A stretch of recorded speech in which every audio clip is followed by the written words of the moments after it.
Colegas, buenas noches, bienvenidos. 23 de agosto.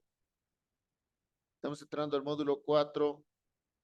Bien, esta primera parte es teórica. Es importante que puedas entender conceptos de anclaje, resistencia, fuerza, etcétera, etcétera, ¿ya? Porque son elementos que vamos a utilizar y aplicar en las piezas dentarias o bien en la estructura ósea alveolar.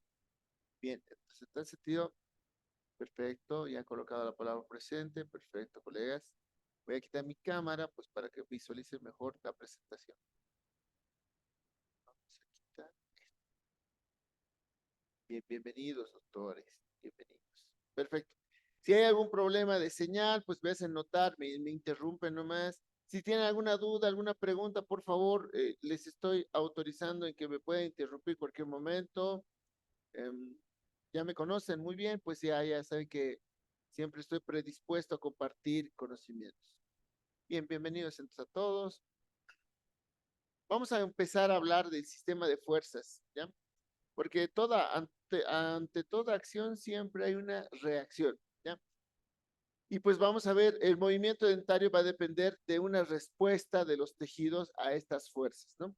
Ahora vamos a diferenciar dos tipos de fuerzas. Una es la fuerza ortodóntica y otra es la fuerza ortopédica, ¿no? Entonces vamos a saber cuándo voy a aplicar una fuerza ortodóntica o ortopédica facial, ¿bien? Bien, hay fuerza de compresión y hay fuerza de tracción. ¿De qué va a depender? Por ejemplo, a la izquierda, ¿no? A cada uno está ejerciendo una fuerza de 1 kilogramo a cada lado, ¿no? Entonces, mientras a cada lado se ejerza una X presión igual, entonces el objeto no se va a mover y se va a posicionar. Es como también se posicionan las piezas dentarias. Haz de cuenta que los labios por fuera, toda la musculatura perioral, representan el varón que está empujando, ¿no? Y la lengua también genera otra presión, ¿no? Entonces, una presión interna versus una presión externa es cómo se van posicionando las piezas dentarias. Sigamos, los músculos que contemplan todo lo que es la lengua, ¿no? Todos los 17 músculos tienen mayor presión, mayor crecimiento, entonces va a ganar a la fuerza externa. Entonces va a haber diastemas, espacios, ¿no? Y por el otro lado, ¿no? Si los músculos periorales tienen algún hábito, entonces, y la lengua no, está pasiva, entonces obviamente también el arco va a estar comprimido, ¿no? Entonces, así es, ¿no? Entonces, cuando nosotros aplicamos una fuerza, tengo que saber que tiene que romper esa fuerza, ¿no? Que lo ha mantenido ahí en constante equilibrio, ¿no? La de la izquierda sería fuerzas por compresión y la derecha sería también fuerzas por tensión. Toda fuerza siempre se tiene que medir, ¿no? Ya sea en gramos, kilogramos, que vamos a ver, y la medida ideal es Newton, utilizar la unidad Newton, ¿no? Unidad gramos por fuerza. Entonces, si ambos generan una fuerza de 100 newtons, lo propio, lo que estás viendo en el centro es el dinamómetro. Entonces, el dinamómetro no se va a mover hasta que alguno de ellos ejerza más presión. ¿Ya? Entonces, así. Ahora, de acuerdo a la presión que ejerzas, ya sea de presión o de tensión, también existe una respuesta tisular. Como te había indicado, la unidad de medida en el sistema internacional es gramos fuerza o kilogramos fuerza, ¿no? Que equivale, 1 kilogramo fuerza equivale a 9.8 metros sobre segundo al cuadrado. Lo ideal es utilizar newtons. Si 1 kilogramo es 98 metros centímetro cuadrado, 1 gramo de fuerza sería 0.0098 metros sobre segundos al cuadrado, ¿ya? Pero vamos a ver cuál es la unidad de medida ideal, que es el newton. Muy bien. Este es un gráfico muy sencillo de secundaria. Tal vez ya lo has llevado y te es familiar, ¿no? Donde te dicen que las fuerzas causan efectos, ¿no? Entonces, efectos en los objetos. Y hay dos tipos de efectos que van a provocar. O los van a deformar, ¿ya? O les van a cambiar de movimiento. En nuestro caso, nosotros deformamos el proceso dentoalveolar. Deformamos, ¿no? Y al deformarlo, pues el diente que está en el proceso dentoalveolar va a cambiar en su posición y en su movimiento, ¿no?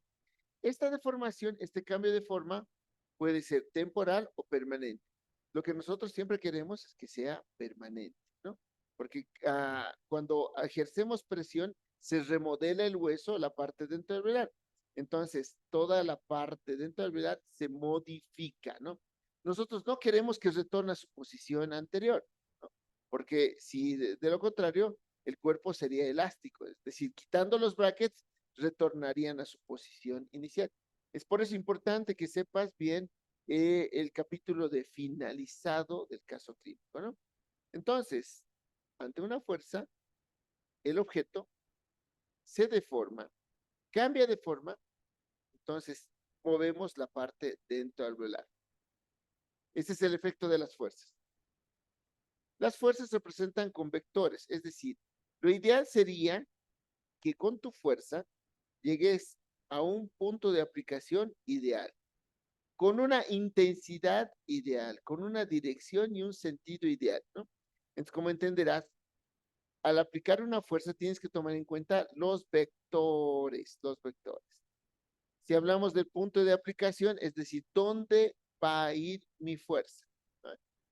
Entonces, tú sabes, ¿colocamos nosotros los aparatos en el centro de la estructura dentaria? No, lo colocamos en la corona. Entonces, no llegamos al punto de aplicación, exactamente.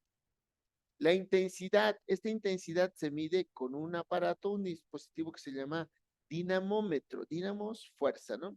Medición de la fuerza, dinamómetro. Es un aparato que te permite medir con qué intensidad estás aplicando la fuerza a un objeto. Y la X cantidad de fuerza es proporcional a la masa del objeto. ¿Qué significa? Si yo quiero mover una caja pequeña, menos fuerza, ¿no? Si quiero mover un ropero grande, pesado, puede estar más fuerza. O sea, es proporcional la intensidad. No puedo aplicar una fuerza excesiva a un objeto pequeño, por ejemplo, ¿no? O una fuerza baja a un objeto grande. Entonces, también tengo que tomar en cuenta la intensidad. La dirección de la fuerza, es decir, hacia dónde lo quiero llevar ese diente. Lo quiero llevar hacia mesial, hacia palatino, lo quiero extruir, ¿me entenderás? Entonces, tengo que tomar en cuenta qué dirección va a tener mi fuerza, ¿no? Y el sentido que es el momento de fuerza, no es nada más que la multiplicación de la cantidad de fuerza por el centro de resistencia del objeto o de la masa. Hay un sentido de fuerza. Como entenderás, pues, necesito bien utilizar los vectores de fuerza. Bien. Por otro lado, las fuerzas también se clasifican por contacto y a distancia. Generalmente no utilizamos ortodoncia a distancia, ¿no? Existe aparatos como que utilizan magnetismo. Sí, hay, te voy a mostrar después, en los siguientes capítulos, el MagneForce, un aparato que distaliza molares, utiliza fuerzas magnéticas. Por otro lado, también tengo que entender que mi paciente vive en el planeta Tierra y el planeta Tierra tiene una fuerza de gravedad, ¿no? Pero no aplicamos casi la ortodoncia a conceptos de tipos de fuerza a distancia. Nuestra fuerza es por contacto. Vamos a aplicar la fuerza mediante los alambres, los arcos, al bracket. Y el bracket está cementado en la corona clínica del diente. Y a través de ello vamos a poder llegar al ligamento periodontal, donde va a remodelar hueso. Así de simple movemos los dientes. Es como entenderás, mira, este cuadrito que es de secundaria, es importante recordar qué es fuerza, cómo yo voy a aplicar la fuerza a mis piezas dentarias. Dependiendo la intensidad, punto de aplicación, dependiendo si quiero deformar el proceso dentoalveolar o quiero deformar la parte ósea alveolar, ¿no? Pues va a depender de todas esas características para que mi fuerza sea ortodóntica para mover dientes, ortopédica para mover hueso. Un cuadro muy sencillo de secundaria. Muy bien. Bien, nosotros movemos piezas dentarias gracias al ligamento periodontal, ¿no? La otra vez me preguntaron, me dijeron, la pieza dentaria tiene endodoncia. Sí, en donde nosotros no movemos con la pulpa dentaria, pero la pulpa lleva irrigación. Sí, pero más dependemos del ligamento periodontal. ¿Y el ligamento periodontal por quién está nutrido? Pues por el hueso alveolar, por vestibular, por palatinolingual y especialmente la cresta interdentaria. Ella es la que le aporta nutrientes, es el ligamento periodontal. Lo mantiene con un colágeno tipo 1, tipo 2 y pues permite el remodelado. Entonces, ¿qué va a pasar? Cuando nosotros aplicamos una fuerza, ¿ya? No estoy llegando al centro de la masa. Lo ideal sería colocar el bracket donde está mi puntero aproximado, ahí. Pero no podemos colocar ahí un aparato. Eso sería lo ideal.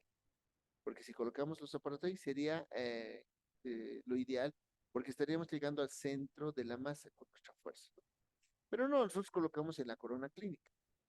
Y pues mediante vectores de fuerza, la presión que ejerce en este bracket tiene que pasar por el centro de resistencia del diente. ¿Ya? En otra oportunidad vamos a ver movimientos controlados y descontrolados. ¿Ya? El objeto está de que mi fuerza, donde está la flecha, tiene que pasar por el centro de resistencia, cosa que el diente lo pueda desplazar en masa. Y esto se llama movimiento de traslación. Traslación. Mira, tanto la parte cervical como la parte apical se están desplazando en un solo plano. No se está inclinando el diente, nada. Y eso es gracias a los brackets. Entonces, el bracket está llevando la presión y está pasando por el centro de resistencia. La fuerza tiene correcta dirección, buen vector de fuerza, por lo tanto hay una traslación. Entonces va a haber dos momentos. A la izquierda va a haber un momento de tensión, y a la derecha va a haber un momento de presión. Presión. Entre tensión y presión, pues va a haber acá cambios bioquímicos, cambios histológicos, cambios anatómicos, morfológicos, etcétera, ¿no? Gracias al ligamento periodontal. Entonces, nosotros movemos piezas dentarias gracias a este fenómeno. ¿No? Entonces, a la derecha, la reabsorción necesita tener la misma magnitud que neoformación. Entonces, para eso, mi fuerza tiene que ser ideal, la intensidad tiene que ser ideal, ¿no? Porque si exagero en mi fuerza, en el lado de presión, va a haber más reabsorción y no va a haber a la izquierda la neoformación. Va a ser más lenta y la cresta de hueso va a descender, va a descender. Por lo tanto, voy a tener una recesión ósea gingival. ¿Entendió? Entonces, tenemos que hablar también de una intensidad. Si la fuerza, si hasta ahorita todo lo que me entendiste, todo lo que te hablé es ideal, intensidad, fuerza, vector, etcétera, etcétera, etcétera, momento, entonces, ¿qué va a pasar? Fíjate, como estás viendo acá, esquemáticamente, acá se va a neoformar hueso, se va a neoformar, ¿no? Acá va a haber cambios histológicos, entonces aquí va a haber osteoblastos, una síntesis de matriz ósea, entonces se va a neoformar hueso. Ahora, yo les pregunto, ¿qué es más fácil, reabsorber o neoformar? Con todo lo que les he hablado. Participen en el chat a manera de control de asistencia. Entonces, esperen un segundo. Vamos a cambiarle pregunta. ¿Qué es más rápido? Más lento.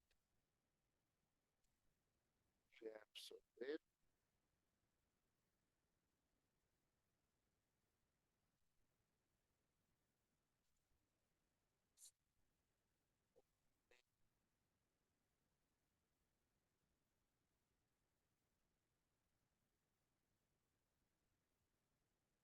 ¿Listo? A manera de control de asistencia, por favor, vayan colocando su respuesta. A partir de este momento. Tienen 2 minutos.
Todos deben participar a manera de control de asistencia. Por favor, colegas, tienen un minuto.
Tiempo. Cerrando chat. Bien, cerrando ventana. Correcto, doctores. Lo más lento es la neoformación. Más rápido se puede reabsorber. ¿Ya? Es decir, ¿qué pasa con el colega? Digamos, está viendo que el movimiento está muy lento. Dice, ¿qué pasa si le aumento la fuerza? Le triplico la fuerza. ¡Wow! Se está moviendo más rápido. Por supuesto, claro que sí. Se está moviendo más rápido. Es decir, estás reabsorbiendo más rápido hueso. ¿Ya? Pero el proceso de neoformación es más lento. Por lo tanto, no se está formando la misma cantidad de hueso que se está reabsorbiendo. Por lo tanto, ¿qué vamos a tener? Pues vamos a tener a la izquierda una cresta baja, baja de en altura, y en la derecha también va a estar baja de altura. ¿Por qué? La reabsorción es tan masiva que empieza a atacar tejido conectivo. Entonces, si digamos, en 3 semanas has reabsorbido, digamos, 1 milímetro de hueso en 3 semanas, para que se neoforme hueso hay que esperar hasta 3 meses, colegas. Sí, es bastante lo que demora la neoformación. ¿De qué va a depender ello? De la fuerza ideal. Entonces después les voy a ir mostrando las tablas de las cantidades de fuerza ideal para que el remodelado sea compensatorio tanto en el lado de reabsorción como en neoformación. Nadie quiere presentar problemas durante el movimiento dentario. Imagínate que haya recesión ósea gingival en ambas tablas, ¿no? Haya recesión, reabsorción apical, nadie quiere eso, entonces tenemos que hablar de una fuerza. ¿Ok? Muy bien. Ahora, de que existen factores que dependen de la cantidad de reabsorción y de información, sí, hay factores sistémicos, hay pacientes que toman medicamentos, pero no puedes tomar antiinflamatorios, porque necesitamos acá mediadores de la inflamación, acá en el lado de reabsorción especialmente. Todo, una buena cantidad de mediadores, entre ellos prostaglandinas, prostaciclinas, leucotrienos, etcétera, necesitamos en el lado de la reabsorción. Por otro lado, también hay pacientes que tienen poca capacidad reparativa, ¿no? Hablamos de colágeno, hablamos de glucosaminoglicanos, etcétera. Entonces, hay factores biológicos como la edad, ¿no? Rápidamente se remodela hueso en los pacientes jóvenes que los pacientes adultos, porque también los adultos también empiezan a tener más delgado el ligamento periodontal, entonces el proceso de remodelación se ve más afectado, ¿no? ¿Sabes? Cuando me preguntan cuánto tiempo va a tardar esto en distalizarse, solo Dios sabe, porque no sabemos qué factores biológicos tiene el paciente.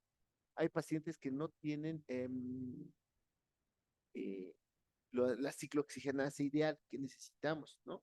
Recuerden, durante el proceso inflamatorio, ¿no? La ciclooxigenasa forma prostaglandinas. Si la ciclooxigenasa tipo 3 y 5 no tiene el paciente o tiene en mínima cantidad, es decir, la respuesta inflamatoria de paciente a paciente no es igual, si te das cuenta, ¿no ves? A un paciente le das un puñetazo y nada, cosquillas le ha hecho eso. Pero a un paciente le das un puñetazo, no, medio cuerpo se ha vuelto morado. No todos tenemos la misma respuesta inflamatoria, como también no todos tenemos la misma respuesta de reparación. Hay pacientes que le haces una cirugía, pues, al día siguiente, chocho, no pasa nada.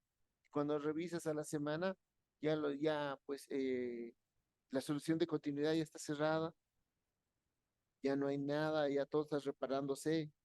Pero hay pacientes que no, pues, ves al mes, sigue la herida. Entonces, hay factores biológicos, colegas, que no podemos eh, predecir, no puedes predecir, ¿no? Entonces, edad, si está tomando medicamentos, imagínate un paciente que esté tomando bifosfonatos, pues, no vamos a tener remodelado óseo, no va a tener esa capacidad, entonces no vamos a poder mover dientes en estos pacientes. Entonces, depende de muchos factores, ¿no? Pese a que nosotros tratamos de controlar fuerza, intensidad, dirección, magnitud, etcétera, pero hay factores biológicos que no podemos predecir antemano. Muy bien.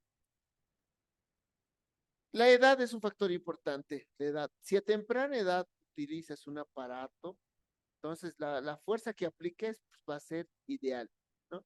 A esta edad del paciente, pues es muy fácil el remodelado óseo. La presión que ejerzas en los dientes temporarios es un excelente anclaje. Este paciente, ¿ya? ¿Cómo se le ha colocado? El Hyrax en el E, en el segundo molar temporario. Pero tan chiquito, tú dirías, no, pues excelente edad, excelente, las suturas están separadas, especialmente la intermaxilar, los procesos pterigoideos están separados, colocas la máscara, pues una belleza, al mes y está corregido el paciente. Entonces, hay factores así biológicos, ¿no? La edad es una de ellas, ¿no? Ya sea que tengas un paciente clase uno, 2 o 3, pues tienes que tomar en cuenta qué fuerza necesita el paciente, ¿no? Cuando es una maloclusión clase uno, no hay mucho problema. ¿Qué significa un clase uno? Que tanto maxila como mandíbula pues han crecido proporcionalmente en los tres planos del espacio. Por lo tanto, tengo una llave uno, llave canino uno. ¿Tendrá maloclusión? Sí, pues producto de un desequilibrio de presión interna versus externa. Pero el paciente está con correcta oclusión esqueletal.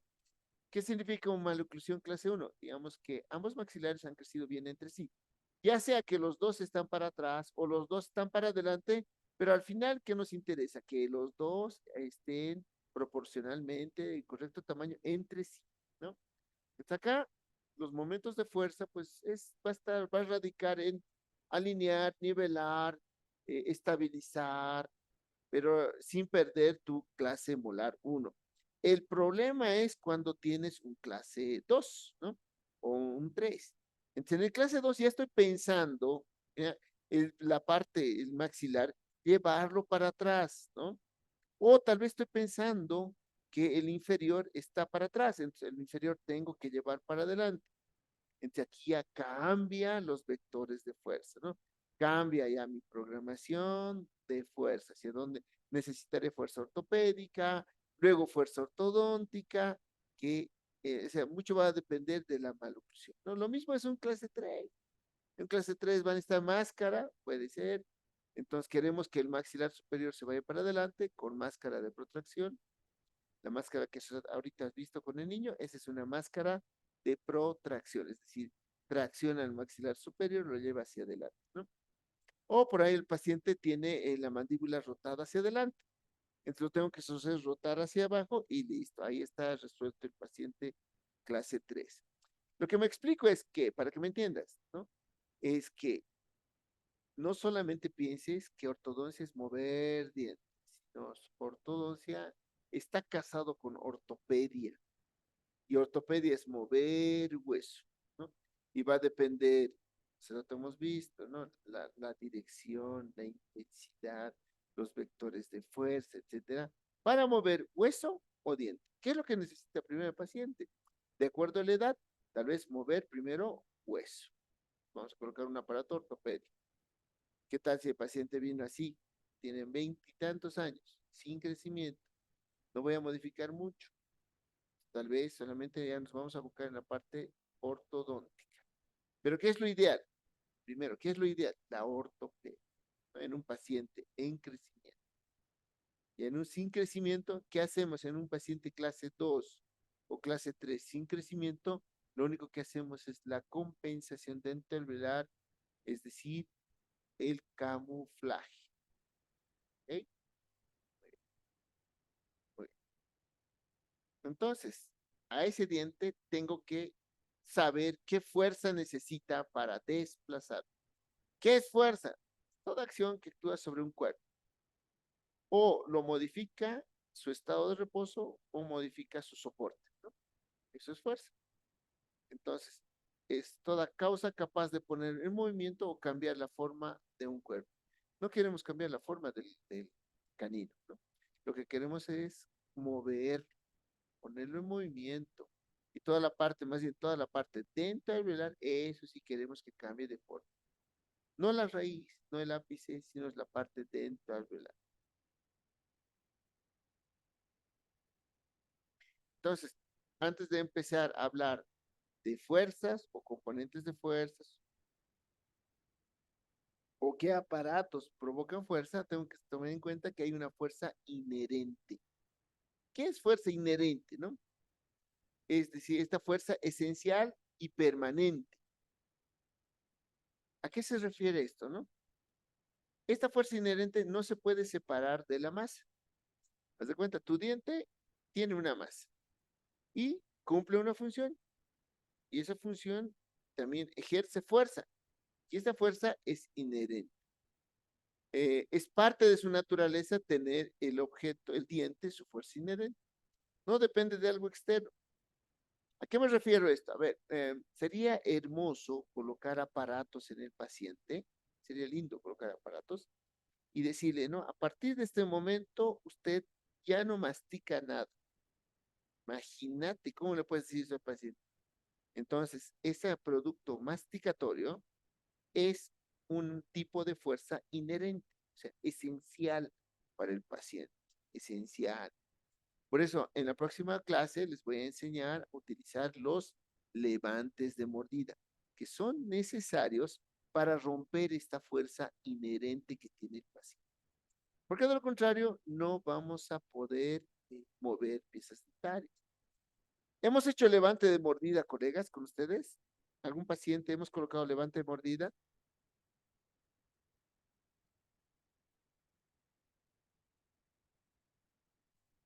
Nadie colocó levante En de mi mordida. caso sí, Doc, Hemos, pero en los premolares.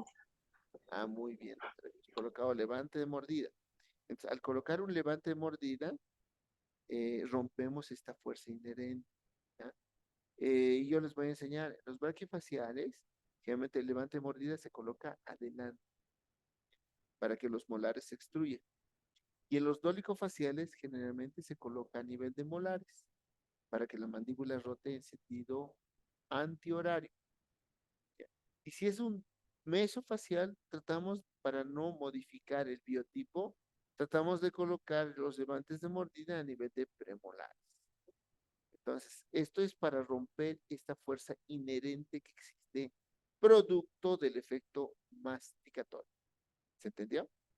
Entonces, con los levantes de mordida hay mucho éxito, te diré, porque ya no está contactando las piezas dentarias. Ahí colocas brackets y todo se empieza a mover una belleza. Rápido vas a ver el movimiento, va a ser eficiente. Si tienen cualquier pregunta, me interrumpen, por favor.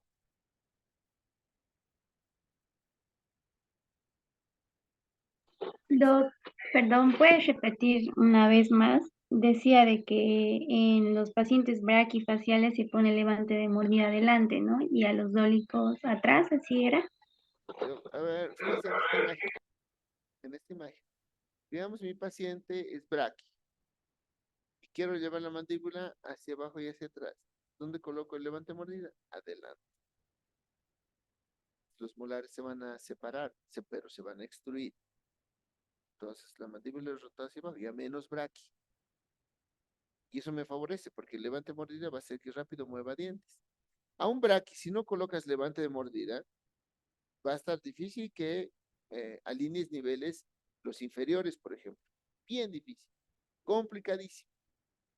Va a estar un año con brackets y va a seguir con la malposición dental. La única manera al braqui es hacerlo rotar la mandíbula. Levante de mordida anterior. Al dólico se coloca a nivel de molares. Pero tú dices, si coloco levante a nivel de molares, ¿más la mandíbula va a rotar? No. La sínfisis sube, lo que baja es la rama.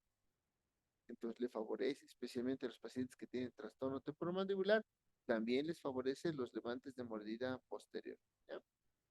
Pero en un meso, el levante de mordida lo coloco a nivel de premolares, pues porque no quiero modificar el patrón facial.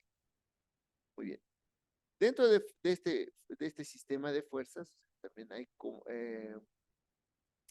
existen factores biológicos que también generan una fuerza, un sistema de fuerza inherente. A ver, si recuerdan un poquito el módulo de crecimiento y desarrollo, cuando hemos hablado de crecimiento y desarrollo, les he hablado de las matrices funcionales, eh, la teoría de Melvin Moss, ¿no? Donde indica que cerebro es una matriz funcional protegida por la cavidad craneana. El sistema respiratorio también es otra matriz funcional, ¿no? Y pues acá entra aire y este aire es distribuido a todas las cavidades paranasales, que les denominamos senos paranasales. Ahí se calienta, humidifica, se purifica, etcétera, ¿no? Entonces va a depender si el paciente respira muy bien por la nariz, pues eso va a generar una presión en estas cavidades. Por lo tanto, estas cavidades están estrechamente relacionadas con el maxilar superior. Por ende, entonces voy a tener un correcto crecimiento vertical y sagital del maxilar superior, ¿no?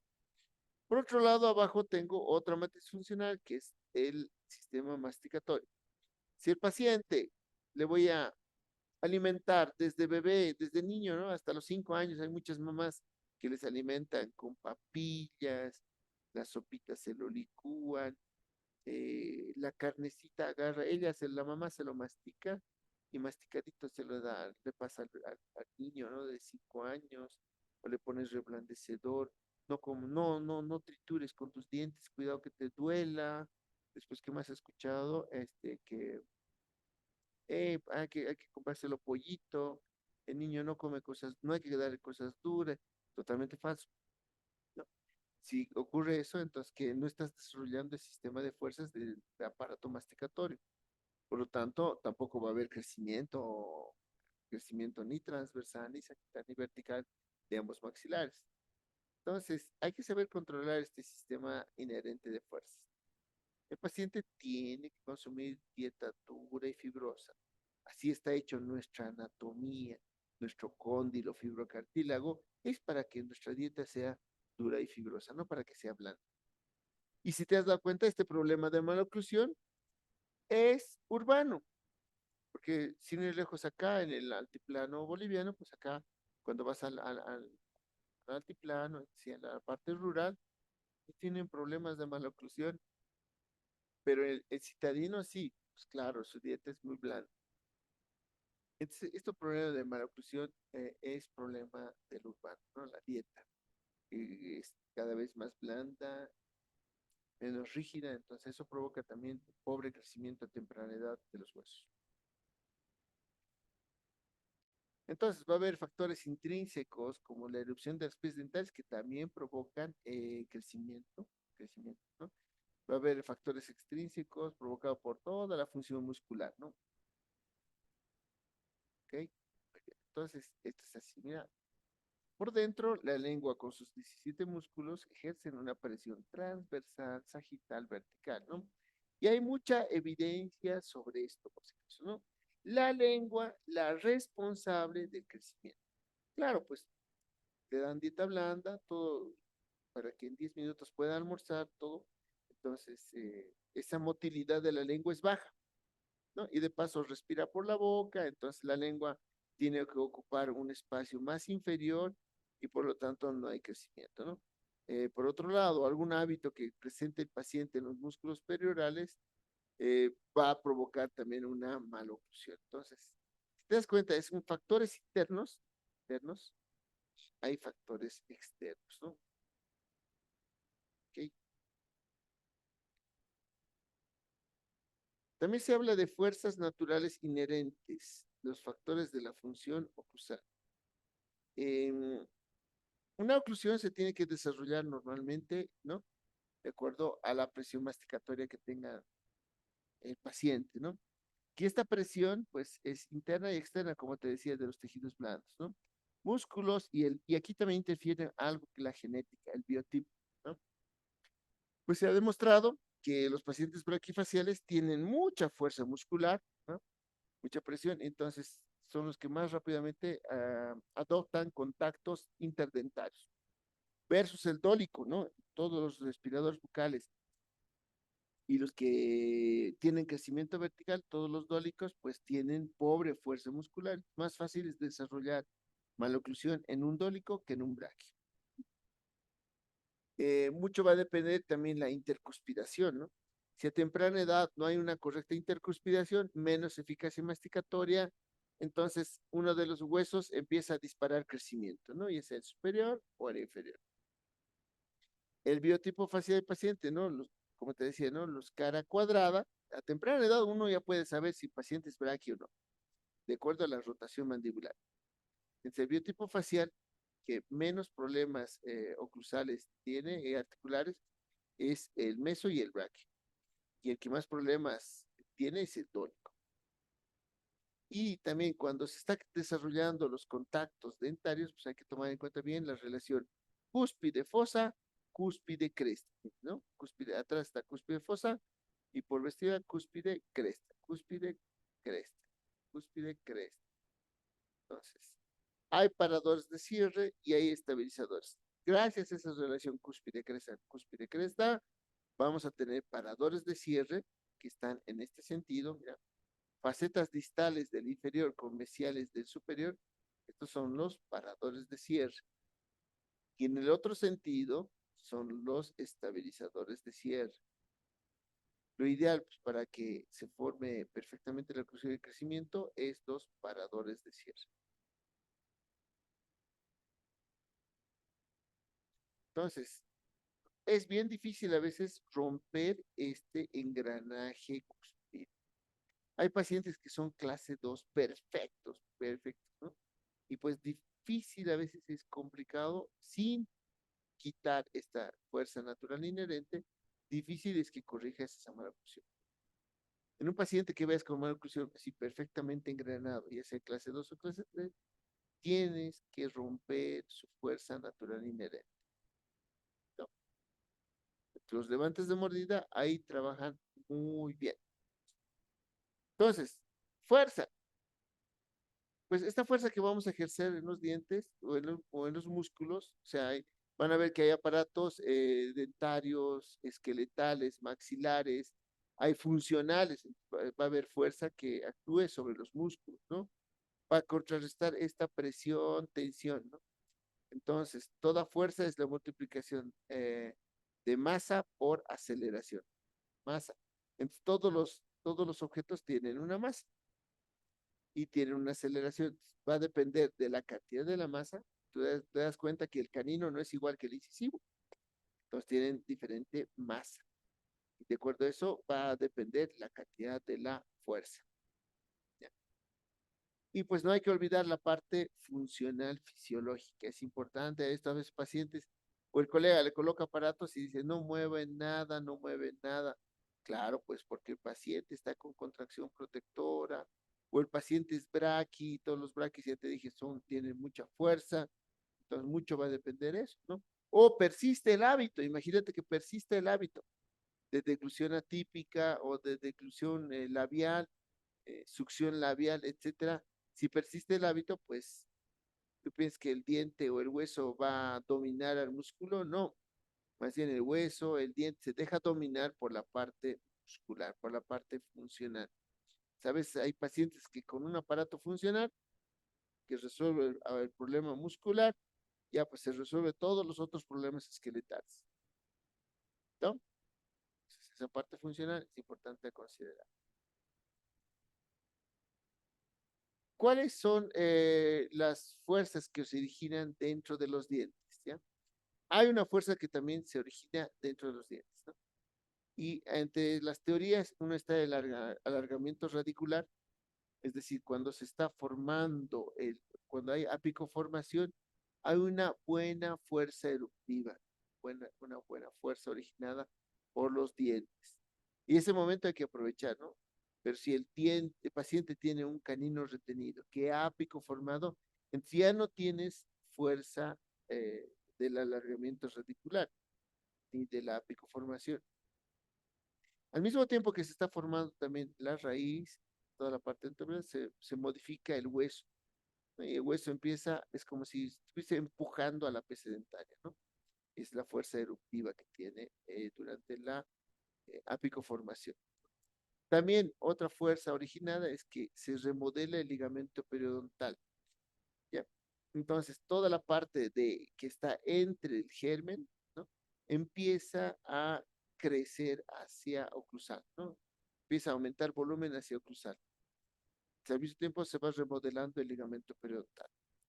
También hay una teoría que existe una presión vascular en la apicoformación, ¿no? Entonces, esa presión vascular que está produciéndose durante la apicoformación también es la responsable de la fuerza eruptiva. Y también la formación del mismo diente, a medida que se va formando diente, o sea, mientras la vaina de Hedwig, que es el epitelio dentario interno y externo, va formando raíz, pues la corona también va disparando erupción, ¿no? Entonces, son varios factores que permiten que el diente erupcione, ¿no? Ahora, ¿qué pasa si tu paciente, como te decía, viene con un canino retenido, ¿no? Y pues observas en la radiografía, no ha apicoformado aún, entonces hay que darle espacio urgentemente, ¿no? Y es frecuente ver, a veces el canino está sobre el premolar. Tú agarras una panorámica y este canino está sobre el premolar, aquí encima del premolar. Entonces, si no le das espacio en ese momento, pues, y si está formando la apicoformación y esperas que termine la apicoformación, ya es muy tarde, ¿no? A veces hay que quitarse esto este tabú, ¿no? Es un chip que nos colocan a todos los odontólogos y nos dicen que al paciente de ortodoncia hay que tratarlo a los 13, 14 años, ¿no? Para entonces ya pues probablemente que todo se haya picoformado, ya pues ya no tengo esa fuerza eruptiva que necesitaba para poder extruir al canino, ya voy a tener que utilizar otro tipo de fuerzas, ¿no? Externas para poder extruir al canino. ¿Entendió? Bien, entonces el movimiento dentario puede ser propio o natural o puede ser artificial o provocado, ¿no? El propio natural del movimiento dentario está por la erupción activa. Hay también una erupción pasiva en los estadios de formación apical y también puede haber migración de piezas dentales. Es el propio, de acuerdo a algunos hábitos que tenga el paciente, ¿no? A nosotros no, nosotros aplicamos fuerza, provocamos un movimiento artificial, pero esta fuerza tiene que estar controlada, no puede estar descontrolada. Muy bien. Por otro lado, durante el crecimiento, pues es probable que el paciente experimente o utilice cierta fuerza en la musculatura peribucal. Y es el hábito, es el ejemplo de los hábitos, por ejemplo. Todos los hábitos deleterios provocan mal crecimiento, mal posición. Imagínate este paciente que está haciendo succión digital, fíjate cómo el pulgar estimula, primero, un crecimiento más anterior del maxilar superior, y luego un crecimiento más vertical, porque el maxilar superior va a inclinarse arriba, el inferior hacia abajo, y el inferior también se va a retruir, se va a ir para atrás. Por lo tanto, va a provocar un clase 2, mordida abierta anterior y muchos otros efectos, ¿no? Entonces, existen fuerzas originadas por musculatura peribucal, ¿no? Hay que tener mucho cuidado, los hábitos a temprana edad hay que identificarlos. Si este paciente solamente me concentro en la parte ortopédica, ortodóntica y no quito este hábito de succión, pues no vamos a resolver.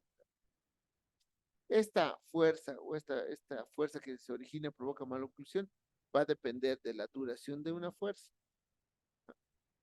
Es que de acuerdo a esa duración de la fuerza, pues hay una reacción de los tejidos. Los ligamentos empiezan a generar más irrigación, por lo tanto va a haber más proliferación celular. ¿Ok? Entonces se va a deformar su crecimiento. Sagital, transversal, vertical, en los tres planos del espacio. Antes de tratar una maloclusión, tengo que saber por qué se produjo esta. Solo así voy a poder resolver el caso clínico. Acá, si solamente te concentres en alinear, nivelar, colocar aparatos y no quites ese hábito, pues lamentablemente vamos a acabar todo con mordida abierta anterior. Así de simple es esto. Si antes la mordida abierta era de lateral a lateral, pues ahora va a ser de molar a molar la mordida abierta, porque estás alineando. En un paciente que persiste el hábito, mucho cuidado. Hay que identificar muy fácil con análisis de modelos y radiografías. Ahora sí, un poquito nos vamos a complicar. Ahora sí vamos a... Aquí todo así, digamos, secundaria. Vamos a recordar algunas cosas. Aquí ya nos vamos a complicar un poco más, ¿no? Porque hay un sistema y componente de fuerzas, ¿no? Las fuerzas son interacciones, ¿no? Interacciones, ¿no? Entre el aparato que genera la fuerza y el objeto que se va a modificar o se va a mover, ¿no? Entonces, a distancia no hacemos la interacción de fuerza a distancia.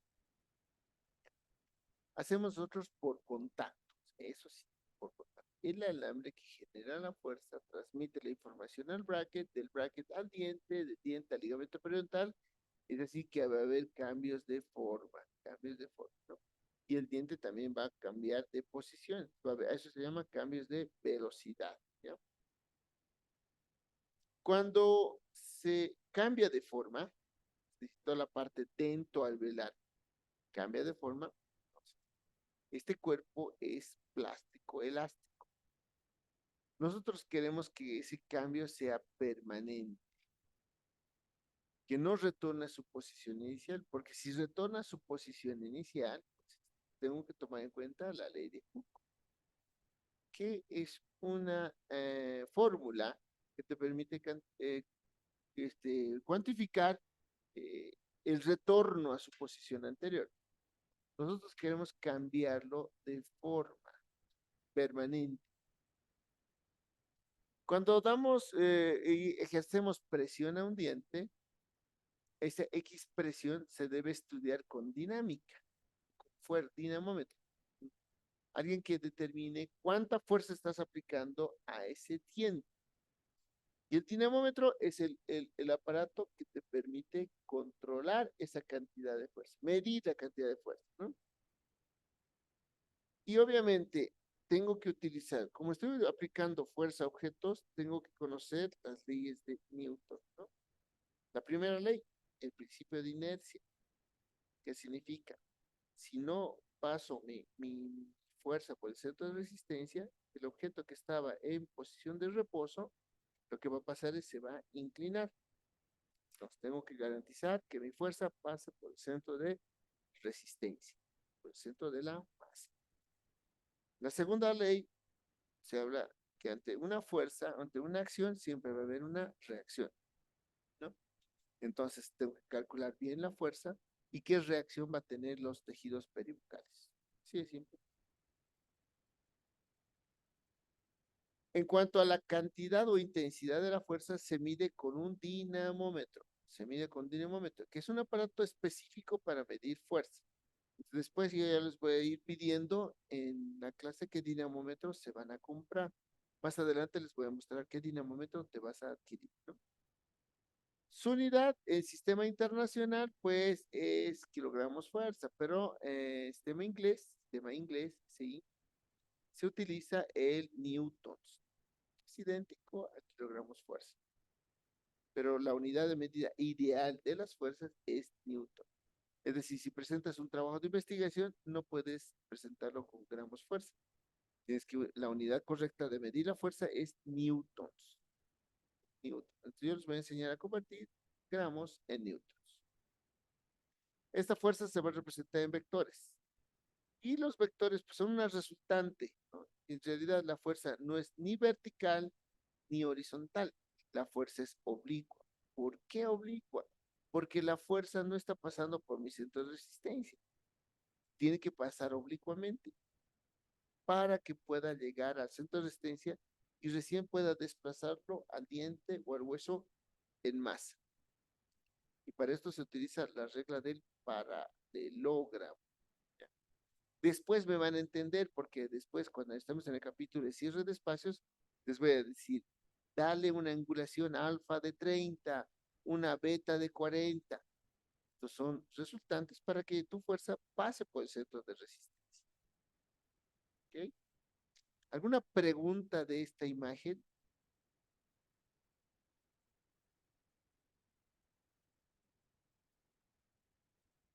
Ok. Teoría del equilibrio. Los dientes han adoptado esta posición en ambos maxilares. Tiene que haber una respuesta. ¿Por qué han adoptado esta posición? ¿Por qué hay mal posición dental? ¿No?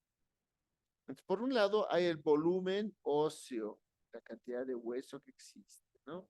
Por otro lado, tengo volumen dentario, la cantidad de masa dentaria que tiene el paciente. Entonces, tiene que haber un equilibrio, ¿ya? Entre cantidad de hueso versus volumen dentario, ¿no? Hay pacientes que necesitan tanto espacio, que expandes, extraes, pucha, y así con lo justo acabas, ¿no? Tan grande. No hay una información, pues, genética que cruce, o sea, del tamaño dentario versus el tamaño de hueso. Por otro lado, también hay pacientes que has debido ver, ¿no? Pacientes que tienen grandes maxilares y sus dientes son pequeños. O sea, no hay un gen morfogenético que controle esto, ¿no? Que pueda decir, para este tamaño de hueso o para este patrón de crecimiento de hueso, este es el tamaño dentario que necesita el paciente. No hay esa información. No somos tan ideales, tan perfectos, ¿no? Entonces, mira a mi paciente, este paciente vino así, vino así a la consulta, ves, volar clase uno, fíjate, canino, eh, si distalices ese canino, está en clase uno, todo clase uno. Pero ¿por qué lo ves, Jet? ¿Por qué los incisivos están así vestibularizados? Que averiguar, ¿no? Entonces, la mejor respuesta la tiene Profit, que es la teoría del equilibrio. Los dientes ocupan una posición espacial de acuerdo a lo siguiente. Presión en descanso de los labios, carrillo y lengua. De las 24 horas, de las 24 horas, imagínate, más de mediodía hacemos presión entre los dientes, no. O sea, es importante a veces ver el estado de reposo que tiene el tejido blando. Es donde más presión ejerce en el estado de reposo. Entonces tienes que observar la presión entre labios, carrillos y lengua. Tiene que haber una presión interna y externa que haya producido esta malposición dental. ¿Qué problema funcional presentaba esta paciente? Respiraba por la boca. Y como empezó a desarrollar este espacio entre ambos incisivos, este espacio fue ocupado por la lengua, por el labio, ¿no? Entonces, así fíjate cómo han llegado a vestibularizar toda la estructura, ¿no? Hay que observar muy bien la presión en descanso de los labios carrillos. En este momento, a ver, si abres la boca, cierras, tragas saliva, ¿dónde está en este momento la punta de la lengua? Está un poco por encima del agujero incisivo, ¿no? O de la papila incisiva. Entonces, tiene que estar ahí arriba. Pero hay pacientes que colocan la lengua entre los dientes, ya sea anterior o lateral. Así han ido desarrollando esta presión en descanso de la lengua. Hay pacientes que por respirar por la boca, pues, lo que hacen es que la lengua totalmente esté oculta en el piso de la boca, no está ejerciendo en el paladar. La lengua tiene que ejercer presión en el paladar, pues, el momento de hablar, el momento de comer, etcétera. la lengua es la mayor responsable de la malposición esqueletal entre ambos maxilares. Entonces, a temprana edad tienes que ver esa lengua dónde está reposando, ¿no? Hay varias técnicas, hay una técnica para determinar la deglución atípica que tiene el paciente, técnica de Paine se llama, se coloca un gel, le dices que degluta y ahí vas a ver qué áreas hace más presión o no hace presión la lengua en el paladar. La lengua tiene que hacer presión en el paladar, garantiza que sí, especialmente en reposo, ¿no? La lengua, fíjate, ¿dónde está el labio lo propio? ¿Qué presión ejerce? Hay que medir en reposo. Otro lado, el Profit habla de la fuerza de erupción y crecimiento por actividad metabólica del periodo. Esta parte no la entendía hasta que encontré el artículo original que utilizó Profit en su explicación. Indica que si a un diente no le das una carga, porque el diente tiene que recibir una carga y es proporcional a su forma, a su morfología.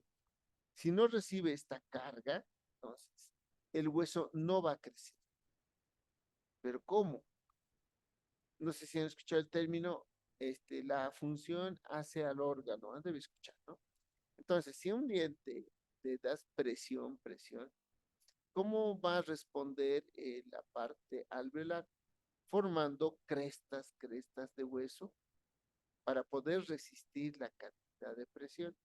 Y al mismo tiempo también los maxilares van dilatándose, generando más espacio. Entonces, es simple, ¿no?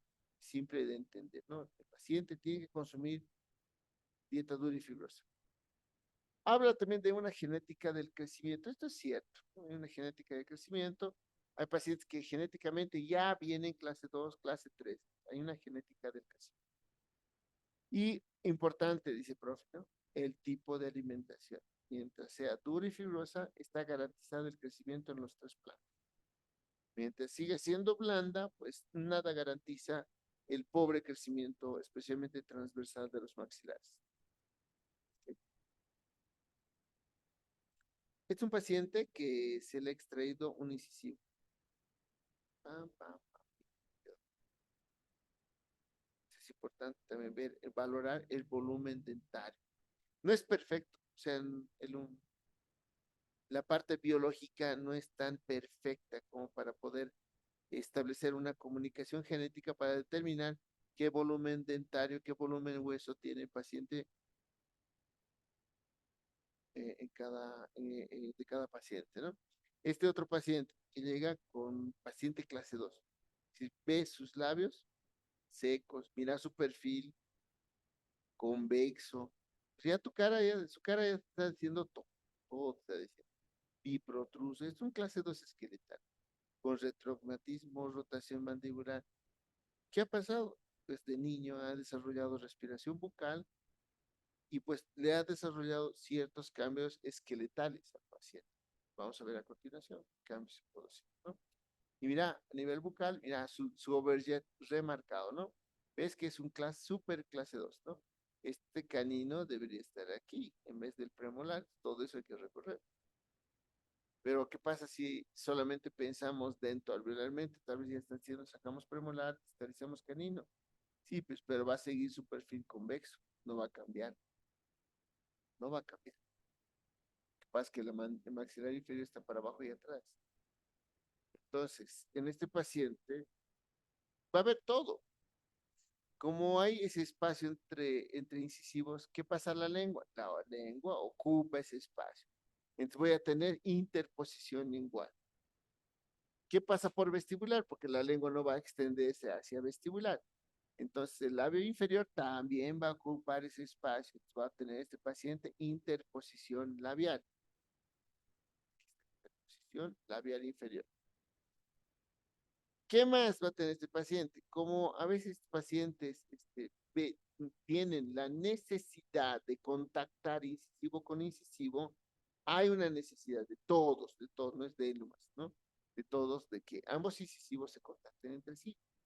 Esto es para proteger a la TEM. Existe esa necesidad de contacto entre ambos incisivos. Entonces, ¿qué hace el paciente?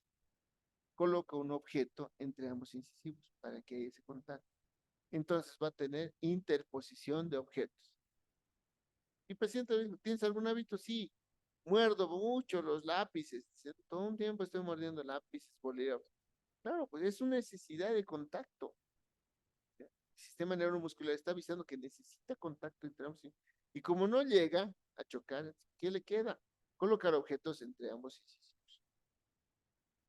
Como el paciente no ha superado su respiración bucal y permanece, entonces más overjet se va a aumentar acá. Y puedes ver sus labios resecos, ¿no? Que tiene, típico de un respirador. Entonces este paciente está lleno de hábitos deleterios. Hay que corregir todo. No puedo decir, no, solamente dientes. No, tengo que corregir varias cosas. Ante los problemas dentoalveolares, siempre están adelante los problemas funcionales, por si acaso. Eso subrayen siempre, ¿no? Primero está resolver el problema funcional, luego lo demás.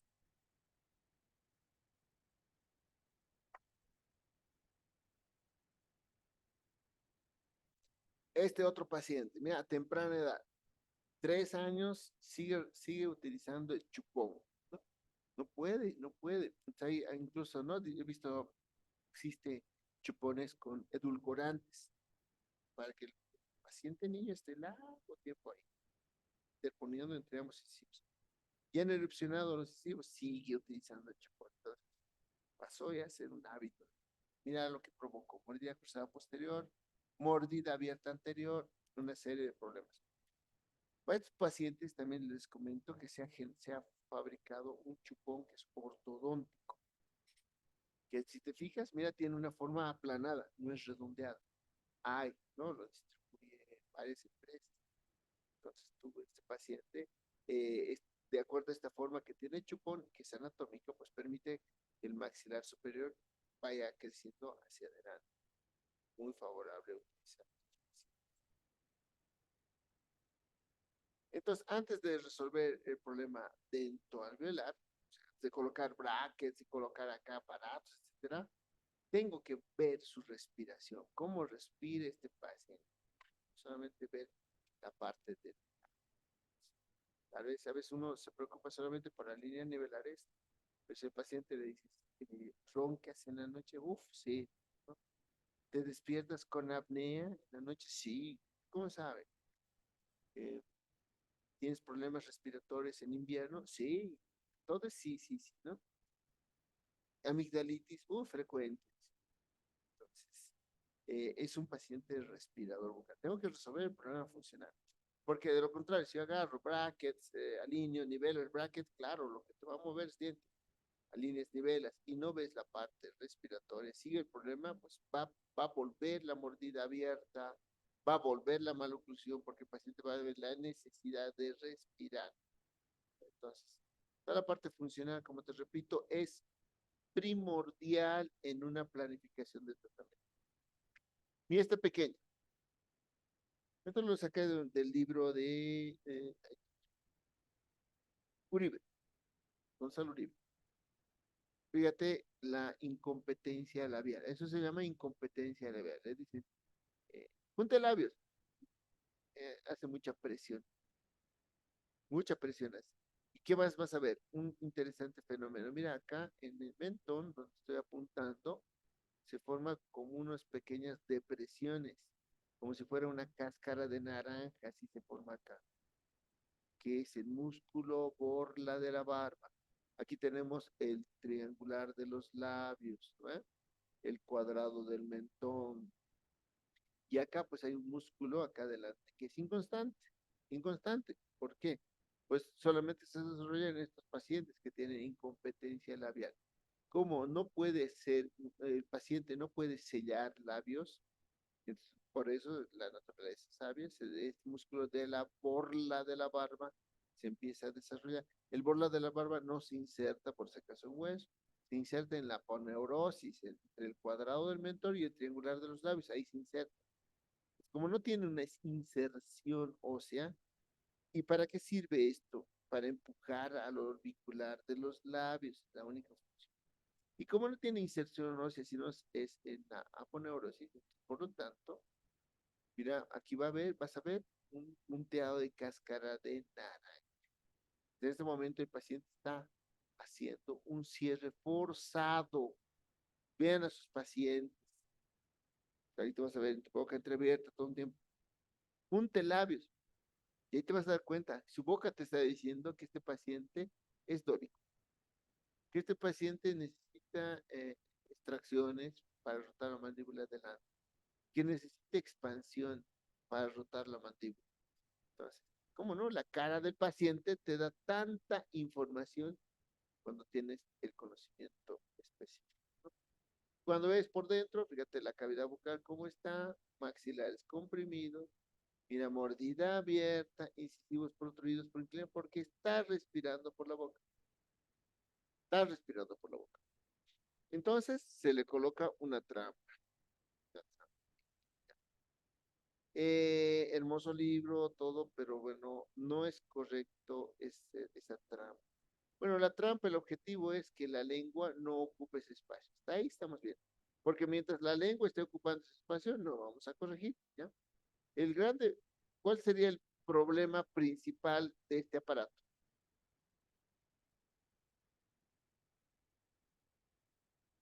Y voy a habilitar por segunda vez el chat.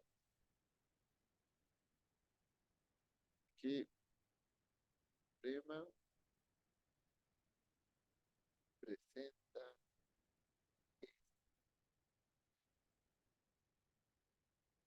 Se llama trampa lingual.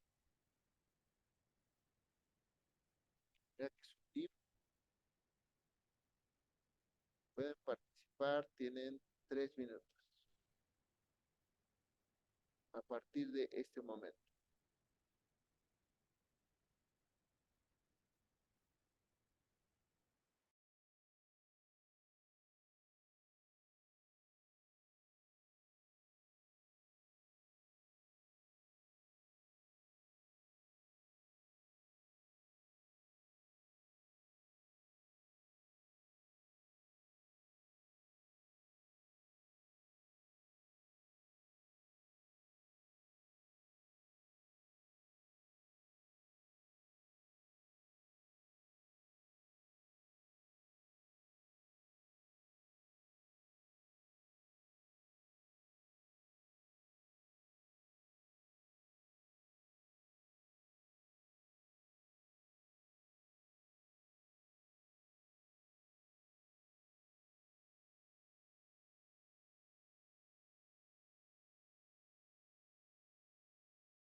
Colegas, todos deben participar, por favor.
Perfecto, fin de la participación. Cerrando chat.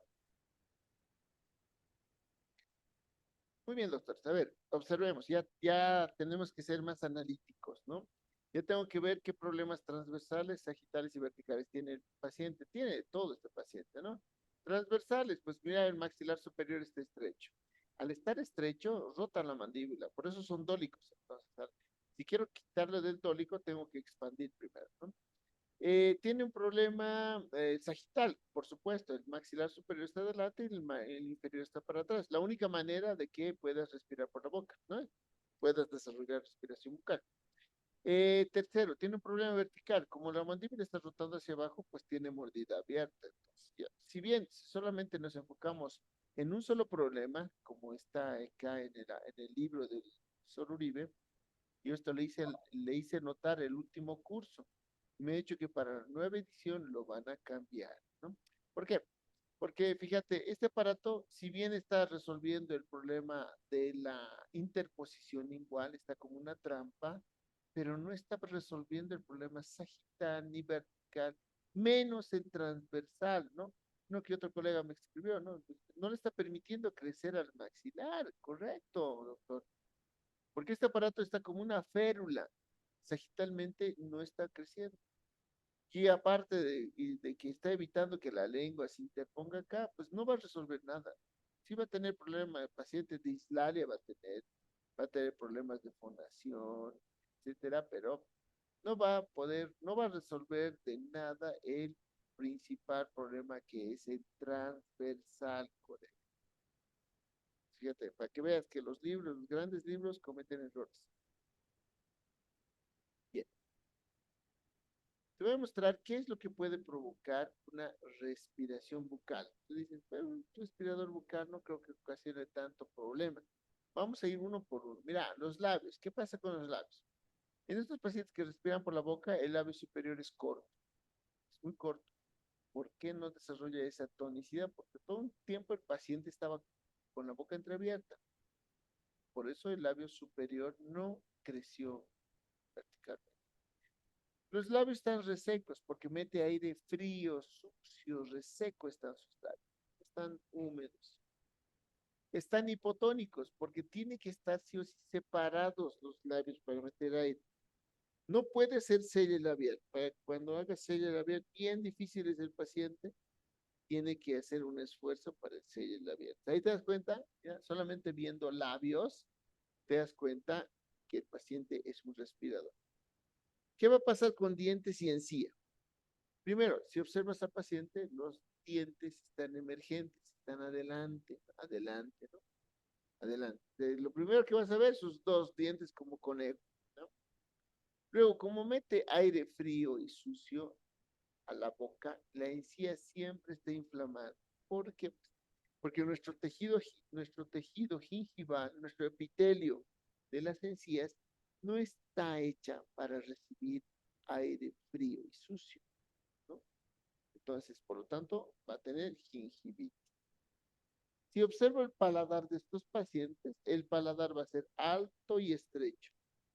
¿Por qué? Pues porque por ahí tiene que entrar el aire. Tiene que ser alto y estrecho. Va a ser alto y estrecho en estos pacientes. La lengua va a estar hipotónica. Cuando le digas abrir la boca, vas a ver que la lengua está en el fondo del piso de la boca. ¿Por qué? Pues hay que dar espacio para el aire. Va a estar en una posición interdental, no va a estar en una posición palatina. Cuando les digas que pronuncie algunos fonemas, pues no va a poder articular bien algunas palabras, especialmente las sílabas. Y aquí se le dice al paciente que deletree del 61 al 69. Acá, 69, 77, 77. No pueden articular bien las palabras. Pues tienen distorsión de fonemas. Los maxilares son deformes, son estrechos, tienen una posición más lingual.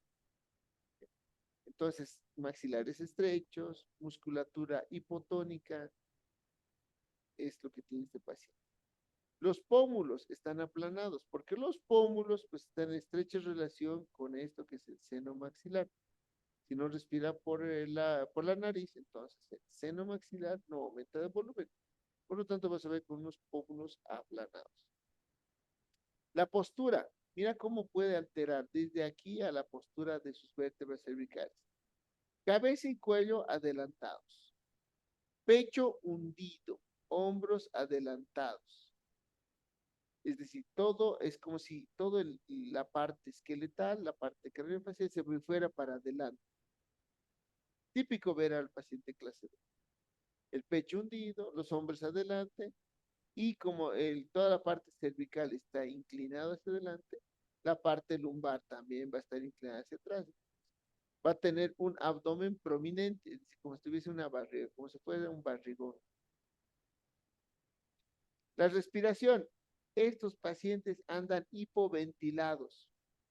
Como les duele respirar por la boca, molesta. A ver, en este momento mete aire por la boca, mete aire por la boca. Vas a ver, no es cómodo respirar por la boca. Ellos prefieren respirar bajito, no respiran fuerte, no respiran, porque te atoras, no puedes hablar. Entonces tiene hipoventilación y empieza a desarrollar insuficiencia respiratoria. Y ante poca cantidad de oxígeno en los pulmones responden con vasoconstricción pulmonar. No les queda otra. El poco oxígeno que llega al pulmón, pues tiene que ser bien distribuido. Estos pacientes durante el sueño, cuando están acostados, ¿no? Como el espacio, la vía aérea está estrecha, ¿no? Cuando descansas y entras a sueño no REM, que es el más débil de los sueños, ¿no? Sueño profundo, entonces la lengua se pone hipotónica, desciende y listo, le cierra, se cierra el pobre espacio que tiene, se cierra. Por lo tanto, ¿qué va a pasar? Va a despertar en la noche con una necesidad de aire y eso se llama apnea nocturna. Apnea nocturna. Y como te has despertado, porque casi mueres, y te has despertado en el sueño más delicioso, no vuelves a conciliar el sueño. No se puede volver. No sé si les ha pasado a alguien. A veces justo uno está descansando y pues el hermano llega, ¿no? De su parranda y justo en el sueño más intenso que estabas profundo, te despierta y ya no puedes volver a conciliar el sueño. Es muy complicado volver otra vez a periodos de latencia, sueño REM, no REM, bien complicado. No va a poder conciliar el sueño, entonces va a tener cansancio durante el día. Su sueño no ha sido de bueno, va a tener cansancio. Como respira por la boca, va a tener enfermedades. Cuando busques su historial clínico médico, te vas a dar cuenta que este tipo, pues todo un tiempo ha estado con amigdalitis, faringitis, bronquitis, etcétera. Una serie de enfermedades broncorespiratorias. Toda su vida ha estado con él. Claro, porque como metes aire frío y sucio en las amígdalas, estas criptas amigdalinas se hipertrofian. Difícil es sacar a un respirador bucal de su bronquitis. En la alimentación, porque tienes dos alternativas, o respiras o comes. El paciente, ¿qué hace? Tiene fatiga el rato del momento de comer y como prefieres respirar a comer, obviamente, ¿no? Entonces le viene la inapetencia. Porque otro fenómeno, cuando metes aire entre los dientes, pues vas a ver que muchos alimentos no perciben. La mucosa tiene que estar súper hidratada para poder percibir bien los alimentos, los sabores. Y como no lo siente bien los alimentos, se tiene inapetencia. Y como no puede deglutir, porque si o deglutes o respiras, entonces a la fuerza la lengua se va adelante y empieza a deglutir de una manera anómala. Como este pobre le por su apnea obstructiva durante el sueño, se ha despertado y no ha conciliado el sueño, entonces es muy difícil que te atiendan. Tienen déficit en la atención, poca oxigenación, poca alimentación, por lo tanto tiene una hipotonía generalizada, tiene una apatía, esa es la palabra. Como no come bien, no respira bien, tiene un problemas, etcétera, entonces hay deficiencia en descanso del sueño. Y tú sabes que solamente cuando un paciente tiene buen sueño es donde hay más hormona del crecimiento. Como este individuo durante su crecimiento no ha podido tener sueños profundos, menos hormona del crecimiento, entonces son personas delgadas, bajitas, no siempre tienen deficiencia de peso y talla. Mira, todos los problemas que ocasiona respirar por la boca. Entonces, esto a temprana edad tienes que identificar.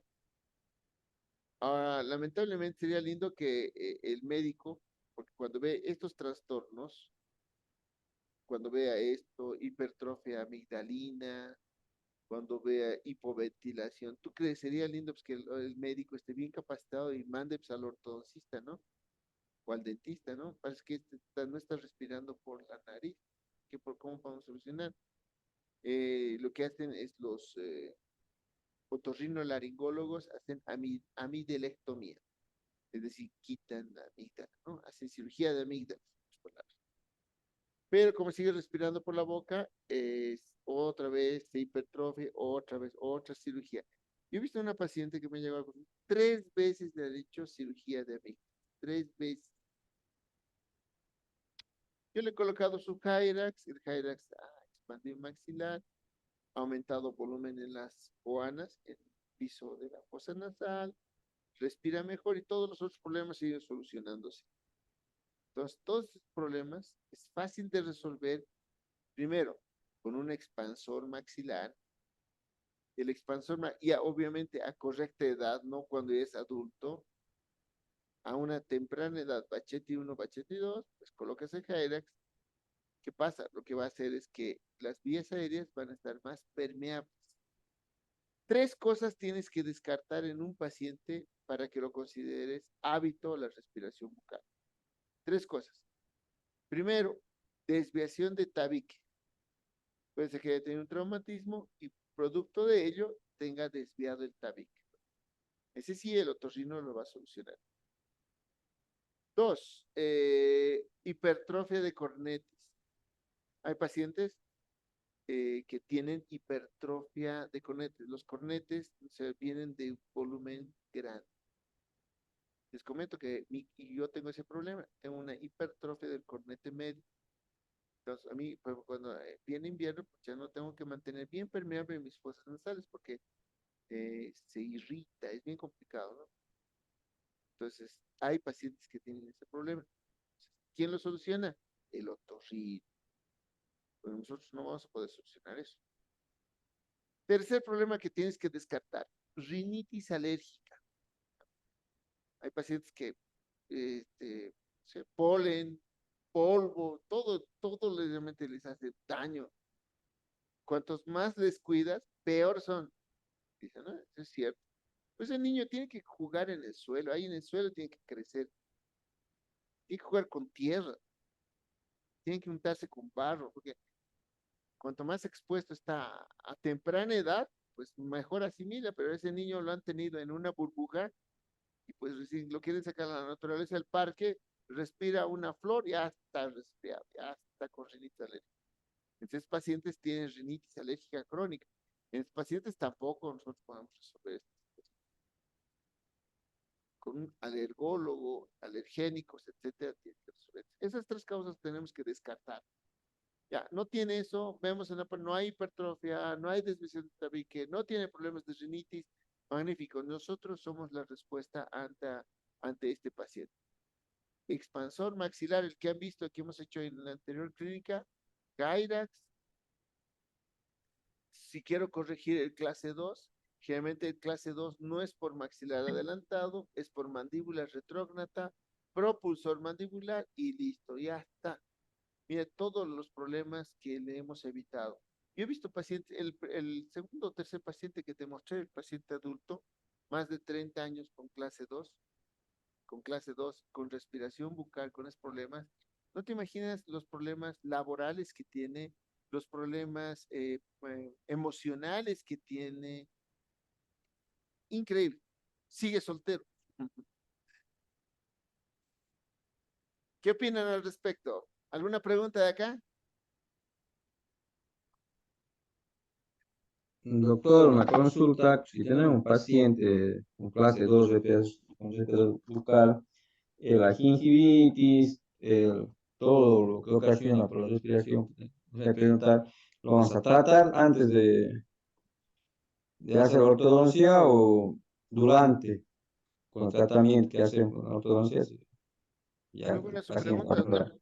Muy buena su pregunta, doctor. Sí, en estos pacientes que respiran por la boca, igual yo les he tratado, ¿no? Le haces profilaxis, le haces control de placa bacteriana, todo, doc, y le cuento que continúa la gingivitis. No es una gingivitis asociada a placa bacteriana, ojo, es una gingivitis descamativa. ¿Producto de qué? Pues ese aire frío y sucio que impacta contra la encía. No es normal. La encía tiene que estar constantemente hidratada, no puede estar seca. Por eso se inflama. Mientras no retires la respiración bucal, pues va a permanecer la gingivitis, loco. Acá tengo un problema mayor, que es la respiración. Tengo que expandir maxilar. Expando maxilar. Y como ya les había dicho ya en la clínica, ¿no? Si el Hyrax no funciona, ahora, gracias a Dios, tenemos el MARPE. El MARPE sí va a lograr separar la sutura intermaxilar. El problema mayor acá es la respiración bucal. Tengo que mejorar la ventilación de vías aéreas altas. Eso es lo correcto. Y el Hyrax a temprana edad, 7, 8, hasta 9 años, te aumenta muy bien piso de las fosas nasales. Muy buena su pregunta, Doc. ¿Alguien más?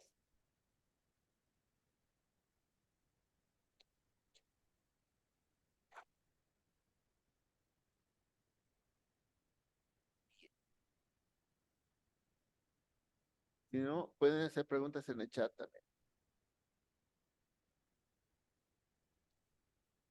Esto de la respiración bucal es un problema que a temprana edad tengo que identificar, ¿no? También a veces el paciente a temprana edad desarrolla respiración bucal, luego desaparece la respiración bucal, pero se mantiene este espacio entre incisivos. Entonces ahí es donde la lengua hace empuje lingual, otro hábito. Como esta paciente, mira cuánto ha empujado la lengua. Todo es clase uno aquí atrás, igual a otro, clase uno, todo perfecto, esqueletalmente clase uno, todo. ¿Y qué pasó con los dientes? Protruidos, proinclinados. Entonces, la lengua puede provocar efectos esqueléticos como rotación mandibular. Es decir, para interponerse la lengua entre los dientes, la mandíbula rota hacia abajo. Rotación mandibular posterior. Proinclinación de los incisivos. Esa lengua tiene que ocupar un espacio. El paciente va a ser dólico. Difícil que veas un respirador bucal o una mordida abierta que no sea dólico. No, es increíble. No, imposible. Sí o sí son dólicos. El ángulo interincisivo está disminuido en estos pacientes. Ahí te das cuenta. Si mides el ángulo interincisivo que tiene que estar midiendo 130, ¿no? Acá este paciente está como 90. Está disminuido. Tengo incisivos adelantados, proinclinados, por lo tanto el labio también. Tengo protrusión labial. Como el paciente es vertical, la mandíbula rotado, el paciente siempre va a tener un perfil convexo, no va a tener recto. Y la respiración va a ser disminuida. Cuando converses con estos pacientes, tienes que ir controlando disimuladamente los ciclos respiratorios. En un joven debería estar entre sus 18 a 16 ciclos respiratorios minuto. Estos pacientes es increíble. 10, cada 15 segundos a veces respiran. Cada 10 segundos están respirando. Entonces, su ciclo respiratorio está disminuido. Entonces, como te dije, primero resuelvo el transversal, luego el sagital y al último el vertical. Cuando esté eso resuelto en el paciente, se le ha puesto Hyrax, se le ha puesto todo, la lengua persiste el hábito. Recién colocas la trampa. Y mira esta trampa. Esta trampa que al paciente ya se le ha hecho disyunción, ya se le ha colocado el Hyrax, ¿no? Muy bien, y hemos ganado transversalmente muy bien el espacio. Pero persiste el hábito del labio, la lengua sigue interponiéndose entre los dientes. Entonces, ¿qué se hacemos? Mira, quitas el Hyrax, pero como has quitado el Hyrax, corres el riesgo que la distancia intermolar se reduzca, porque digamos, aquí hemos aumentado 9 milímetros de distancia transversal. Entonces, 4.5 milímetros a cada lado se ha abierto a nivel de molares. Corre el riesgo de que se vuelva a cerrar la distancia intermolar. Pero no, tenemos cuidado y colocamos un arco ATP. Y luego al ATP soldado la trampa lingual. Listo, ya está. El ATP está controlando mi expansión ganada La trampa lingual está evitando que la lengua se interponga entre los incisivos. Listo, estoy atacando a la parte biológica. ¿Ok? ¿Se entendió? ¿Preguntas? Una trampa lingual es fácil de hacer, mira. Solamente agarras, haces sube, baja, solamente una rejilla recta en palatino y la parte central es más alta que la parte lateral.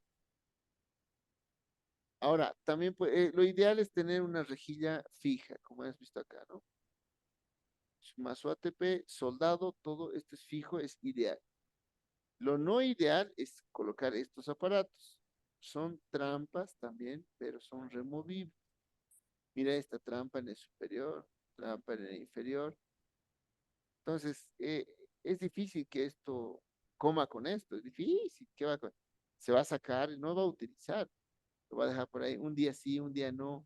Entonces, no dependas del paciente, tienes que depender de tus aparatos. La evidencia indica, ¿no? Que este aparato mucho necesita colaboración del paciente y de la familia. Antes había esa colaboración porque o papá o mamá trabajaban. Ahora no, en estos tiempos actuales papá y mamá tienen que trabajar. Dije, ¿quién va a controlar? La abuela, puras. Por otro lado, también hay que diagnosticar a la lengua. ¿Qué pasa si el paciente tiene macroglosia? En vano voy a estar colocando cualquier aparato, Jack, nada. Si el paciente tiene macroglosia, ¿tú crees que tu trampa va a respetar? La lengua cuando es grande hay que cortarla. Por más que coloques una trampa, pues va a agarrar la lengua a trampa y todo, va a empujar, va a mesializar molares. Es terrible cuando la lengua es macroglósica y ahí está, mira cómo se hace una cirugía de lengua. Esta es una platina donde se amarra la lengua, se sujeta, ¿ya? Porque es móvil, ¿no? Entonces se sujeta y se va a sacar los dos músculos. El primero, el lingual superior, pues, que es impar, ¿ya? Y los transversos de la lengua. Entonces, todo esto se va a sacar. ¿Ah? Se prepara, electrobisturí, ¿ves? Se sacó el lingual superior y los transversos de la lengua. Se sutura y listo. Con el transverso, al quitar el transverso, se ha quitado la longitud sagital. Y extirpando el lingual superior, se ha quitado el volumen transversal. No puedes quitar la punta ni los bordes porque ahí están las papilas gustativas, ¿eh? Esto no lo hacemos nosotros, lo hace el cirujano maxilofacial. Entonces, hay que diferenciar bien también el paciente que tiene macroglosia, lengua grande. Otro hábito, el de succión digital. Yo he operado igual con varios pacientes, 5, 8 años. Yo he visto un paciente que 8 años seguía con el problema de succión digital. A veces esto de la succión digital es un problema más que funcional, a veces un problema psicológico de sobreprotección, etcétera, ¿no? Familias disfuncionales, bien complicado esto de la succión. Si has descartado cualquier problema, si has descartado que todo está bien, no hay problema de respira bien, todo solamente ha sido un hábito que se lo ha ido llevando a través de los años y no puede, no he visto ni durante el sueño agarran para bien estar durmiendo recto bien y en la noche, pues cuando está entrando a REM, ahí es donde otra vez el dedo lleva a la boca. No, a veces inconscientemente también durante el día lo hace. Entonces, para eso se ha creado estas que son pantallas vestibulares. Pantallas vestibulares. Este es un dispositivo, es un plástico que ocupa un espacio, el espacio entre la cara vestibular de los dientes y el orbicular y el buccinador. Ahí está, en el espacio, en la cavidad vestibular. Tiene esta esferita, mira esta esferita que le ayuda a entrenar a la lengua. Le dice, cada vez que deglutas, tocas la esferita. Cada vez que deglutas, tocas la esferita. También hay en forma de trampa, mira, igual, escudo vestibular se denomina con trampa, para que la lengua no esté queriendo interponerse entre los incisivos. Dependiendo de qué diagnóstico tiene el paciente, pues colocas con este reeducador o colocas directamente con trauma.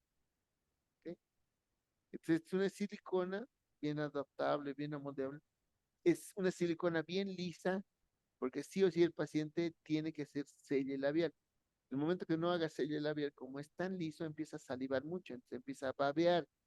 ¿Quién le gusta babear, no? ¿Ok? Aquí todo ok. Es un aparato funcional, un aparato que te va a resolver el problema del lengua y de la... Otro aparato. También hay pacientes que te decía, ¿no? Interponen el labio entre los dientes. El labio inferior coloca, como hay espacio en el overjet, el labio inferior ocupa ese espacio. Mientras el labio inferior esté apretando, entonces no vas a poder corregir al paciente clase 2. Entonces, mira esto que se llama lip bumper, se llama lip bump o bompereta labial, cualquiera de los dos, ¿no? ¿Dónde se sujeta? Mira, a nivel de molares, bandas, tubo doble para el arco extraoral, es el mismo. Este lip bumper se compra, hay para comprar. También lo puedes fabricar con alambre 1,1. Con ese alambre se fabrica. Haces tu doblez, te alejas 3 o 4 milímetros de la cara vestibular de los inferiores, con cera lo proteges y ahí lo acreditas como un escudo. ¿Ya? ¿Qué va a pasar entonces? El labio inferior ya no va a ocupar ese espacio. Como hay un espacio acá, los incisivos se van a protruir, se van a proinclinar, ganando espacio para los dientes que están apiñados atrás. ¿Ok? Es un aparato igual cementado, se lo puedes retirar fácilmente, pero a veces al inicio es preferible que esté 24 horas con este lip bumper o con pereta labial. También has debido escuchar de estos aparatos que se llaman los aparatos miofuncionales o protectores bucales, tienen varios nombres, ¿no? Hasta le han denominado guardas o ocular, no es correcto. Protectores bucales puede ser. Hay en varias líneas. Trainer trae una línea, el otro es Mio Brace, hay varias líneas, ¿no? Entonces, ¿qué hace este producto? Mira, es como una cubeta, ¿no? Cubeta de fluoruro, cubeta de flúor. Entonces está para ambos maxilares, si no es separado, sino tiene una ranura arriba y abajo para ambas arcadas. A medida que va creciendo, es lógico que va creciendo los maxilares. Entonces también vas a tener diferentes tamaños, para dentición primaria, para dentición permanente, adulto. Después vamos a hablar de los trainers. ¿Alguna pregunta hasta acá?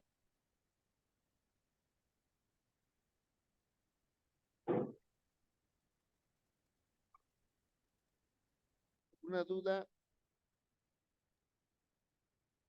Doctor, una pregunta. Diga, doctor. Disculpe, en los pacientes, digamos, que tendrían labio corto y cuando sonríen se ve la encía hasta el surco gingival, ¿es también un problema de respiración bucal? Puede ser que haya sido un respirador bucal, doctora, durante la primera infancia. Lo que pasa es que en la primera infancia ahí es donde más problemas ocasiona el respirar por la boca.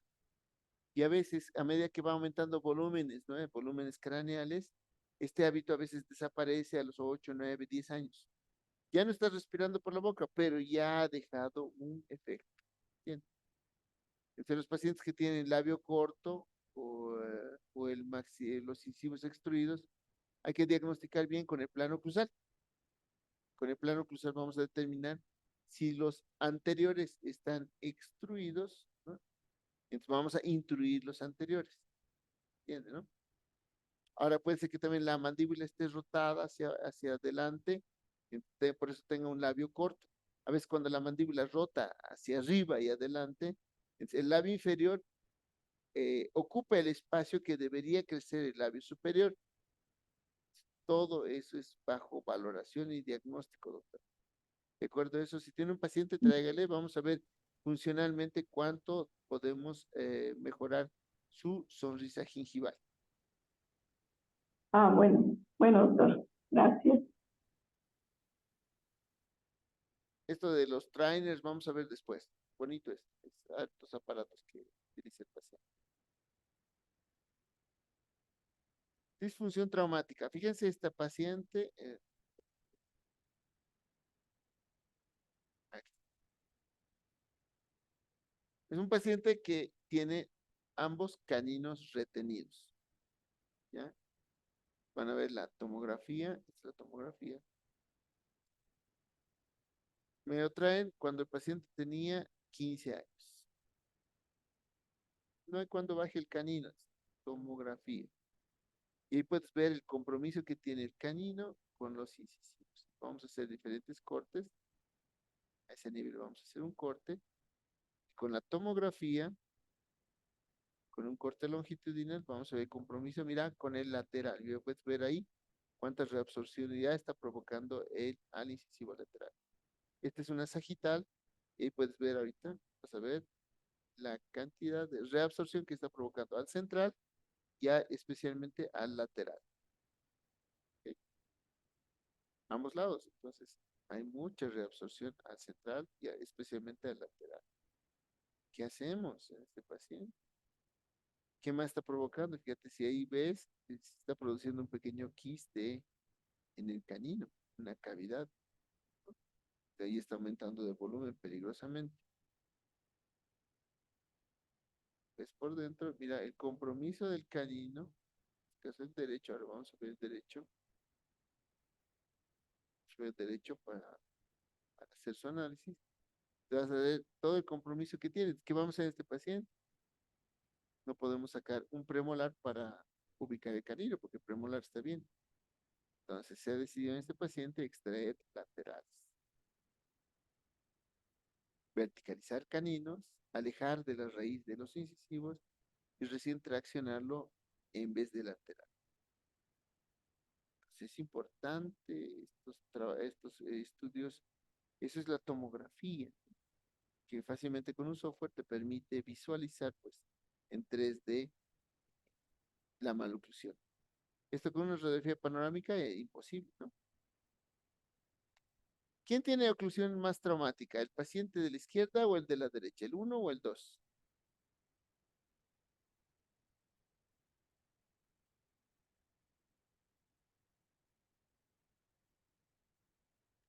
Dos. Participen en el chat. Oh, te escucho, Doc. El paciente 2, doctor. ¿Por qué, mi Doc? Doctor, perdón, ¿puedes repetir la pregunta otra vez, por favor? ¿Qué paciente tiene oclusión traumática? ¿El paciente 1 o el paciente 2? Doc, no se ve la imagen. Ah, no los puedo creer. A ver, Está en inicio de su presentación. todo el tiempo no creo. Recién, ahora sí. Ahora sí, Doc.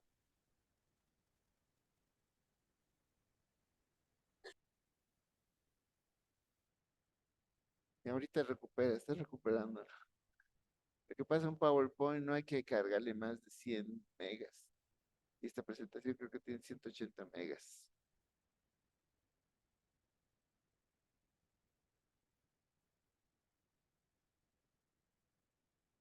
Bien, el paciente de la izquierda, si te ves su plano oclusal, voy a cerrarlo, ¿ya? Voy a pausa.